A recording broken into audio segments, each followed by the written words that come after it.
Hey, what's going on, people? This is Rolo C along with JT, and this is the Stem Cell Podcast. And my man is going to harp on an accident that actually killed 20 people in, what is it, I believe, upstate New York, correct? Right. JT's going to give you more news on that. Go ahead, JT. Yeah, man. This news popped up early part of the week, and yeah, it's real interesting, man, because I can relate to an incident that happened here a few months ago in the summer. So I wanted to go ahead and touch in on this news here. All right, let's break it down. Uh, the As for the limo service, right? It's been around for quite a while. The driver who was killed in the accident, who was actually driving, was he went by the name of Scott the Sinachia, something like that. So Mm-hmm. whatever the name was, so he and they pretty much said that he was a really good driver. And he's been at the company for quite a long time. I think close to maybe 20 years. So I mean, you figure, hey, he should get to understand that he had to been good of a driver if he was driving for a company that long. Mm-hmm. All right. So the authorities said, who investigated the incident or the accident, said that the limo driver didn't have the proper license and the vehicle had failed a couple inspections prior to this accident. Okay. They also said that the driver, or pretty much the driver, ran to a stop sign before hitting a parked SUV, and it looks like he also went like towards a ditch in a wooded area, and then come to find out a couple of days later, the limo company, the owner's son was arrested for criminal negligent homicide. Wow. Um, Now, this is the main key part that gets to me before I go into details. Now, I want to mention this last bullet here. The limo that they were using to transport these people was a 2001 Ford Excursion. All right, so I'm gonna stop there, and let's go down to the details of this crash here. All right, you go limo service, and you figure you don't have to have the newest of vehicles, but damn, you want to have a vehicle that's really serviceable, more dependable, more reliable. You figure a limo, you're thinking about high class travel, short, short range travel. So, in my case with this, okay, this is 2018. So that means that this was a 17-year-old vehicle. What level of limo service were you dealing with when you have a vehicle that is 17 years old? Yeah, I totally You know what I'm agree. saying? Yeah, I agree with you. Yeah. It's almost like, damn, you raised a kid. Yeah. You raised a kid with that vehicle. Like, it's just like, you know what I'm saying? I'm trying to make sense of this. And that's just like the incident that happened about 5 miles from where I live at right now with the plane incident for the people for Puerto Rico who those 9 people who died in that plane crash. I'm thinking like, okay, this was a 60-year-old plane. This is old as some people's grandparents. Yeah. Why the hell is that plane still going in the air? You know what I'm saying? So, you know what I'm saying? It just goes to show with, and the thing is that they say they failed a couple of inspections too.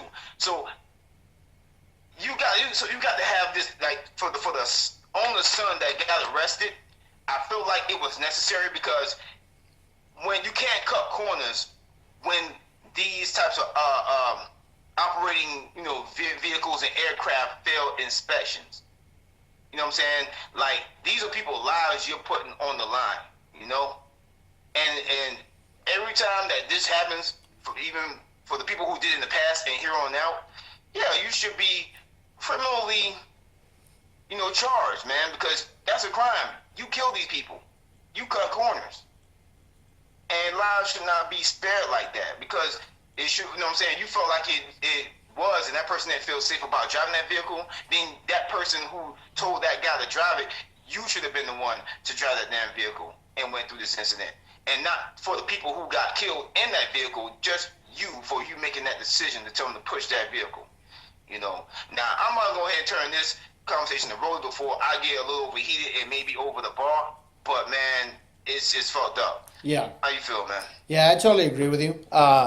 There's so many factors that come into play, especially when it comes to just taking the right precautionary measures before you actually do anything. And we know this from being in the military. From when you go into the rifle range, you want to make sure your weapon is clean. You want to make sure that you have your weapon up and down range, so then that way you don't accidentally shoot anybody. You want to make sure that there's no round in the chamber.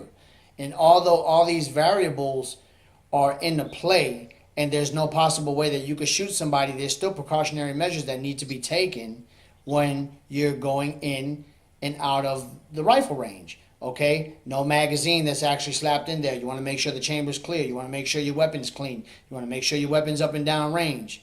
You want to make sure that you walk in single file. You want to make sure everybody's in uniform, their weapons pointing the same way. Now, mind you, there's no possible way that you can get shoot in the rifle range when entering and leaving the rifle range. However, these are the precautionary measures that are taken.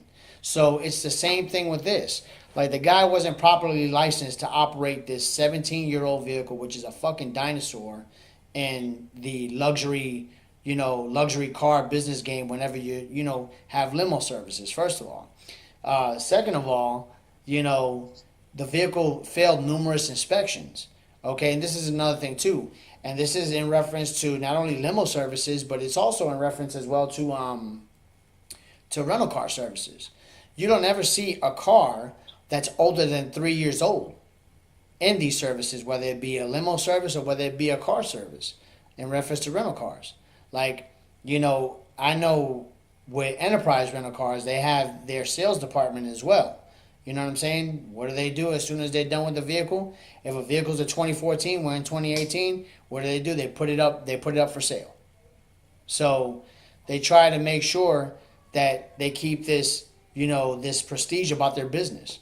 So to go and hop in a fucking dinosaur, pretty much, and you figured they would have been totally safe being in a stretch limo excursion because it's a fucking truck, which provides more safety. However, it's no different than getting into an accident in a fucking school bus.